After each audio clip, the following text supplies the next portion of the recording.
नमस्कार, जय हिंद साथियों। स्वागत है आप सभी का आपके अपने YouTube चैनल अमन स्टडी पॉइंट में। साथियों, हाजिर हैं एक और सीटेट वीडियो के साथ जिसमें हम पर्यावरण के प्रश्नों को देखेंगे। ये प्रश्न आपके 22 फरवरी 2015 के प्राथमिक स्तर के पेपर में पूछे गए हैं। तो चलिए शुरू करते हैं वीडियो को और वीडियो में पूरे अंत तक बने रहिएगा। तो साथियों, पहला प्रश्न है आप सभी के स्क्रीन पर। अगर वीडियो की क्वालिटी में कोई दिक्कत हो तो वीडियो का रेजुलेशन आप लोग बढ़ा लीजिएगा। बिल्कुल फास्ट तरीके से हम लोग 30 प्रश्नों को देखेंगे। निम्नलिखित में से कौन से प्राथमिक स्तर पर पर्यावरण अध्ययन में आकलन के लिए उपकरण और तकनीकें हैं? तो ऑप्शन आप सभी के स्क्रीन पर है, देखेंगे। ऑप्शन को बिल्कुल ध्यान से देखेंगे। इस प्रश्न का जो सही जवाब आपका जाएगा ऑप्शन सी के साथ जाएगा। इसमें जो है तकनीकें हैं परियोजना कार्य, क्षेत्र भ्रमण, जनरल लिखना और विचार मानचित्रण, यानी सी ऑप्शन इस प्रश्न का सही जवाब होगा। अगला प्रश्न है आप सभी के स्क्रीन पर। मिजोरम में की जाने वाली झूम खेती के विषय में निम्नलिखित कथनों का अध्ययन कीजिए। तो यहाँ पर कथन दिए गए हैं, इसके हिसाब से सही ऑप्शन बताना है। तो देखेंगे यहाँ पर जो ऑप्शन कथन दिए गए हैं, एक फसल को काटने के पश्चात भूमि को कुछ वर्षों तक खुला छोड़ दिया जाता है।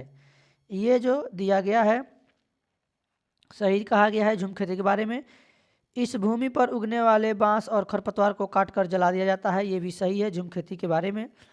बीज बोने से पहले भूमि की गहरी जुताई की जाती है। एक ही खेत में 3-4 भिन्न भिन्न प्रकार की फसलें उगाई जाती है। डी ऑप्शन भी सही है। ई और सी इसके बारे में झूम खेती के बारे में सही नहीं है, यानी ए, बी और डी ऑप्शन बी हमारा इस प्रश्न का सही जवाब होगा। चलेंगे अगले प्रश्न की ओर। और अभी तक आपने वीडियो को अगर शेयर नहीं किया है तो एक बार अपने मित्रों में शेयर जरूर कर दीजिएगा। अगला प्रश्न है पर्यावरण अध्ययन के शिक्षण से उन प्रक्रिया आधारित कौशलों को बढ़ावा दिया जाना चाहिए जो पूछताछ आधारित प्रत्यक्ष अनुभवों के केंद्र बिंदु हैं। निम्नलिखित में से कौन सा एक ऐसा कौशल नहीं है? तो प्रश्न में पूछा गया है कौन सा नहीं है, निगेटिव है। ऑप्शन सोच समझ के आंसर लगाएंगे। बी ऑप्शन यहाँ पर सही होगा, निर्धारण। यह जो है एक कौशल नहीं है। चलेंगे अगले प्रश्न की ओर।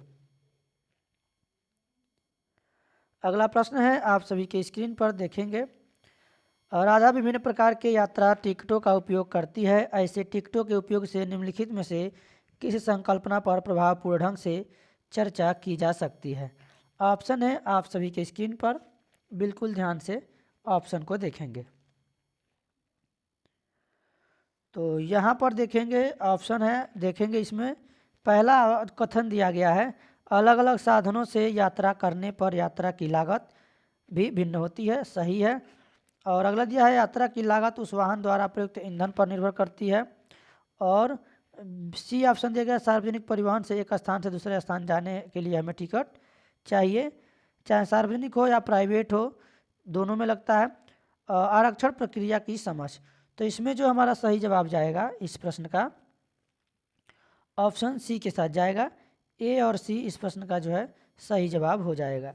चलेंगे अगले प्रश्न की ओर। अगला प्रश्न है आप सभी के स्क्रीन पर। प्राथमिक कक्षाओं में विद्यार्थियों को मानचित्र शिक्षण के लिए निम्नलिखित में से कौन सी युक्ति सर्वाधिक उपयुक्त प्रतीत होती है? तो ऑप्शन है आप सभी के स्क्रीन पर और इस प्रश्न का सही जवाब जाएगा ऑप्शन डी के साथ। डी को आंसर लगाएंगे। चलेंगे अगले प्रश्न की ओर। कक्षा 5 की अध्यापिका माहिका चाहती है कि उसके विद्यार्थी आसपास के पौधों का अवलोकन करें। सार्थक अधिगम के लिए उसे बच्चों को क्या करने के लिए प्रोत्साहित करना चाहिए? तो इस प्रश्न का सही जवाब जाएगा ऑप्शन डी के साथ, उनकी ऊंचाई, पत्तियों, गंध और उगने के स्थानों में अंतर का अवलोकन करना। डी के साथ आंसर लगाएंगे। अगला प्रश्न है आप सभी के स्क्रीन पर। प्राथमिक स्तर पर पर्यावरण अध्ययन पढ़ाने के लिए निम्नलिखित में से कौन सा पहलू सबसे महत्वपूर्ण होना चाहिए? तो इस प्रश्न का सही आंसर होगा ऑप्शन डी, सीखने वालों को प्राकृतिक और सामाजिक सांस्कृतिक पर्यावरण से जोड़ना। चलेंगे अगले प्रश्न की ओर। और आपको बता दें कि हमारे चैनल पर आप सभी को यूपी टेट के भी प्रैक्टिस सेट देखने को मिलेंगे। जैसे ही सी टेट का और यूपी टेट का जो प्रैक्टिस सेट है या फिर आपका प्रीवियस ईयर का क्वेश्चन पेपर समाप्त हो जाएगा। सुपर टेट के भी प्रैक्टिस सेट आपको यहाँ पर देखने को मिलेगा। प्राथमिक स्तर पर मानचित्रांकन सिखाने से शिक्षार्थियों में निम्नलिखित में से किस कौशल को बढ़ावा मिलता है? तो इससे किस कौशल को बढ़ावा मिलता है? इससे मिलता है सापेक्ष स्थिति और दिशाबोध की जानकारी, यानी डी ऑप्शन इस प्रश्न का सही जवाब होगा। चलेंगे अगले प्रश्न की ओर। निम्नलिखित तालिका का अध्ययन कीजिए। यहाँ पर पेट्रोल का मूल्य दिया गया है जून 2007 में और दिसंबर 2014 में। देखेंगे डीजल का मूल्य और पेट्रोल का मूल्य यहाँ पर दिया गया है। बताना है इसमें कौन सा ऑप्शन सही होगा। तो वीडियो का रेजुलेशन आप लोग थोड़ा सा बढ़ा लीजिएगा, स्क्रीन को हम थोड़ा सा छोटा करेंगे ताकि सभी ऑप्शन इस पर दिखाई दे सके। इस प्रश्न का जो सही जवाब जाएगा यहाँ पर जो है आपका ऑप्शन बी के साथ जाएगा। ऑप्शन बी यानी सी और डी। यहाँ पर देखेंगे डीजल सस्ता है इसलिए सार्वजनिक परिवहन इस पर चलता है, और डीजल पेट्रोल से सस्ता ईंधन है, लोगों को डीजल वाली गाड़ियाँ खरीदनी चाहिए। सी डी ऑप्शन यहाँ पर सही होगा। चलेंगे अगले प्रश्न की ओर। प्राथमिक कक्षाओं में पर्यावरण अध्ययन के लिए निम्नलिखित सभी सामान्य उपागमों का आकलन किया जाना है, केवल इसे छोड़कर, यानी किसको छोड़कर? तो ऑप्शन है आप सभी के स्क्रीन पर। इस प्रश्न का सही जवाब जाएगा ऑप्शन बी के साथ, केवल डी को छोड़कर। सरल से कठिन की ओर, मूर्त से मूर्त की ओर, स्थानीय से वैश्विक, ये सभी जो है इसका अनुपालन किया जाना चाहिए। तो बी के साथ आंसर लगाएंगे। चलेंगे अगले प्रश्न की ओर। अगला प्रश्न है, राष्ट्रीय पाठ्यचर्चा रूपरेखा एनसीएफ 2005 ने कक्षा 1 और 2 के लिए पर्यावरण अध्ययन के किसी पाठ्यक्रम या पाठ्यपुस्तक की संतुष्टि नहीं की है। इसके लिए सबसे उपयुक्त कारण है। तो ऑप्शन है आप सभी के स्क्रीन पर देखेंगे। इसका जो सही जवाब जाएगा ऑप्शन डी के साथ जाएगा, संदर्भ युक्त अधिगम परिवेश प्रदान करना। अगला प्रश्न है, एक अध्यापक को कक्षा 4 के विद्यार्थियों को हमारे देश के भोजन की सांस्कृतिक विविधताएं पढ़ानी है। इस विषय को पढ़ाने के लिए सर्वोत्तम विधि निम्नलिखित में से क्या है? तो देखेंगे साथियों, इस प्रश्न का जो सही जवाब जाएगा ऑप्शन बी के साथ, अपने देश के विभिन्न राज्यों के विभिन्न लोगों द्वारा खाए जाने वाले विविध भोजन के बारे में विद्यार्थियों को एक प्रोजेक्ट यानी परियोजना दें। तो बी के साथ आंसर लगाएंगे। अगला प्रश्न देखेंगे, यदि हम पक्षियों का अवलोकन करते हैं तो हम यह पाते हैं कि अधिकांश पक्षी अपनी गर्दन अत्यधिक हिलाते हैं। इसका कारण क्या है? बताएंगे। ऑप्शन है आप सभी के स्क्रीन पर। वे इसलिए गर्दन हिलाते हैं क्योंकि उनके जो नेत्र हैं, आँख हैं, स्थिर होते हैं और उनकी आँख की पुतली घूम नहीं सकती है। तो ए ऑप्शन इस प्रश्न का सही जवाब होगा। चलेंगे अगले प्रश्न की ओर। रीना आम पसंद करती है, वह इन्हें जाड़े के लिए संरक्षित करना चाहती है। निम्नलिखित में से कौन सा तरीका संरक्षण के लिए सर्वाधिक उपयुक्त है? तो इस प्रश्न का जो सही जवाब जाएगा ऑप्शन ए के साथ जाएगा, यानी अचार और आम पापड़ बनाकर, यानी उसमें जो नमी है वह समाप्त हो जाएगी, और जब नमी समाप्त हो जाएगी तो अचार और आम पापड़ यह ज़्यादा दिनों तक रख सकती है संरक्षित करके। केरल के निकटवर्ती राज्य हैं, ऑप्शन यहाँ पर है, बताएंगे। इस प्रश्न का सही जवाब जो होगा आपका ऑप्शन ए, तमिलनाडु और आंध्र प्रदेश। चलेंगे अगले प्रश्न की ओर। देखेंगे अगले प्रश्न की ओर, और आप लोग बताएंगे कमेंट बॉक्स में केरल की राजधानी कहाँ है। कमेंट बॉक्स में बताएंगे जरूर।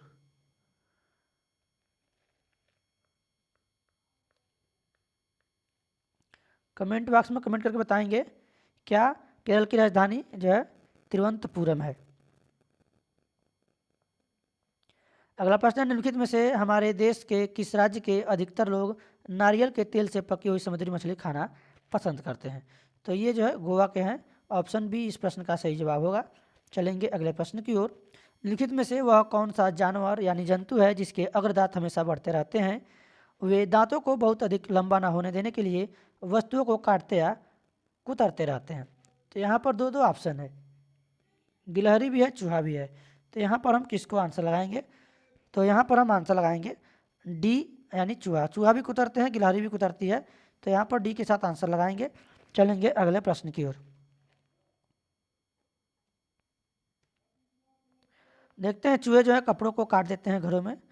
कोई किसान उर्वरकों और कीटनाशकों का अधिक उपयोग करके अपने खेतों में बार बार धान की फसल उगा रहा है। ऐसा करने से उसके खेतों की मृदा क्या होगी? तो बार बार अगर हम उर्वरकों और कीटनाशकों का अधिक प्रयोग करेंगे तो जो हमारी भूमि है उसकी उर्वरा शक्ति नष्ट हो जाएगी, यानी भूमि जो है बंजर हो जाएगी।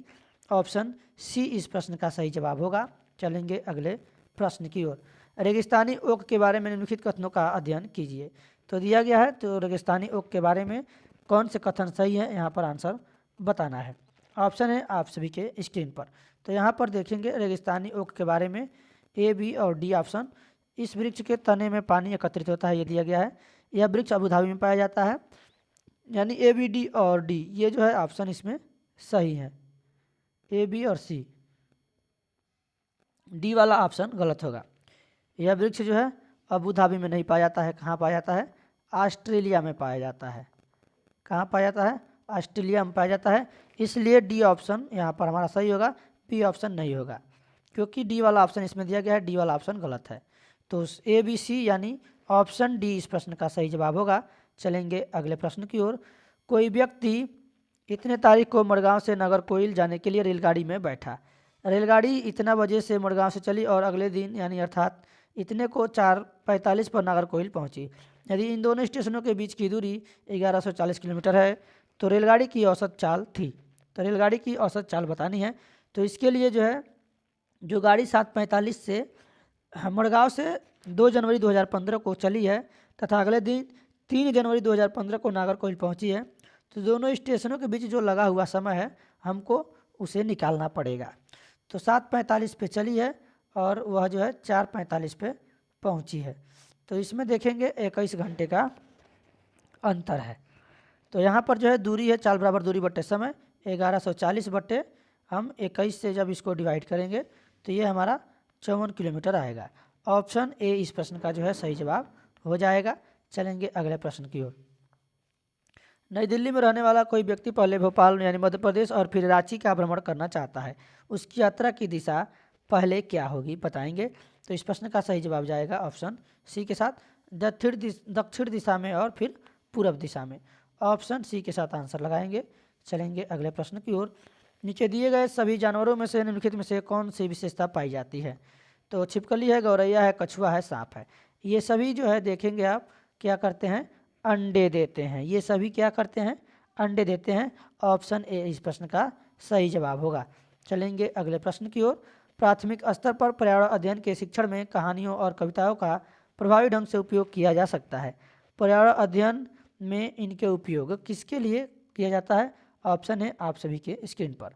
तो इस प्रश्न का जो सही जवाब जाएगा ऑप्शन बी के साथ, सीखने के लिए संदर्भगत वातावरण प्रदान करना। वीडियो आप लोग एक बार शेयर जरूर कर दीजिएगा ताकि यह वीडियो जो है आपके मित्रों यानी साथियों तक पहुंच सके। एक प्राथमिक स्तर की अध्यापिका जल अभाव के विषय पर अपने कक्षा 4 के बच्चों को प्रभावपूर्ण तरीके से किस प्रकार आंकेगी। ऑप्शन है आप सभी की स्क्रीन पर। इस प्रश्न का सही जवाब जाएगा ऑप्शन सी के साथ। चलेंगे अगले प्रश्न की ओर। आपके प्रधानाचार्य ने आपको यह कहा कि कक्षा 5 के विद्यार्थियों को शैक्षिक अवलोकन यात्रा के लिए ले जाएं। इस अवलोकन यात्रा को समर्थ बनाने के लिए आप अपनी योजना में क्या सम्मिलित करेंगे। ऑप्शन है आप सभी की स्क्रीन पर और इस प्रश्न का सही जवाब होगा ऑप्शन ए, यानी कि क्रियाकलापों की एक स्तरीकृत सीट उस स्थान के बारे में तैयार करना और प्रमाणिक तथा सार्थक अध्ययन के लिए उसे विद्यार्थियों के साथ यात्रा से पूर्व साझा करना। ए के साथ आंसर लगाएंगे। अगला प्रश्न देखेंगे। प्राथमिक स्तर पर पर्यावरण अध्ययन के आकलन में निम्नलिखित में से कौन सा एक संकेतक उपयुक्त नहीं है। पूछा गया है कौन सा उपयुक्त नहीं है। तो इस प्रश्न का जो सही जवाब होगा हमारा निगेटिव है। निगेटिव होगा न्याय और समानता के प्रति चिंता, ये नहीं है। ऑप्शन सी के साथ आंसर लगाएंगे। चलेंगे अगले प्रश्न की ओर। इस पौधे में पत्तियां हैं जिन्हें सब्जी की तरह प्रयोग में लाया जाता है। इसके बीजों से तेल प्राप्त किया जाता है। तो सरसों का साग आपने खाया होगा तो आपको पता होगा। ऑप्शन डी इस प्रश्न का सही जवाब हो जाएगा। और इसकी जो बीज होते हैं इनसे तेल यानी निकाला जाता है। तो डी के साथ आंसर लगा लेंगे। अगले प्रश्न की ओर चलेंगे। कांसा ब्रांच के बारे में निम्नलिखित में से कथनों का अध्ययन कीजिए। बताएंगे इसके हिसाब से कौन सा ऑप्शन सही होगा। तो कांसा के बारे में जो ऑप्शन आपके सही हैं वह जो है बी और सी, यानी इसे भट्टी में कॉपर और टिन को पिघलाकर बनाया जाता है और आदिवासी लोग ब्रांच का उपयोग हजारों वर्षों से कर रहे हैं। बी के साथ आंसर लगाएंगे। चलेंगे अगले प्रश्न की ओर। निम्नलिखित में से कौन सा मच्छरों से होने वाला या फैलने वाला रोगों का समुच्चय है। तो ऑप्शन है आप सभी के स्क्रीन पर, मच्छरों से फैलने वाला रोग चिकनगुनिया, डेंगू और मलेरिया है। अगला प्रश्न देखेंगे और आखिरी प्रश्न है इस वीडियो का। किसी राज्य के मानचित्र के एक सिरे पर यह लिखा था, स्केल 1 बराबर 110 सेंटीमीटर 110 मीटर। यदि इस मानचित्र पर किन्हीं दो शहरों के बीच की दूरी 9.7 सेंटीमीटर मापी जाती है तो इन दोनों शहरों के बीच की वास्तविक दूरी है। तो लगभग में पूछा गया है, बताएंगे। इस प्रश्न का जो सही जवाब होगा आपका ऑप्शन ए होगा। इसके लिए अगर 1 सेंटीमीटर आपका दिया गया है 110 मीटर, तो आप क्या करेंगे, 1 मीटर में क्या होता है 100 सेंटीमीटर, 1 मीटर में 100 सेंटीमीटर होता है। तो यहाँ पर 1 सेंटीमीटर बराबर यहाँ पर दिया गया है 110 मीटर, ये ऐसे दिया गया है।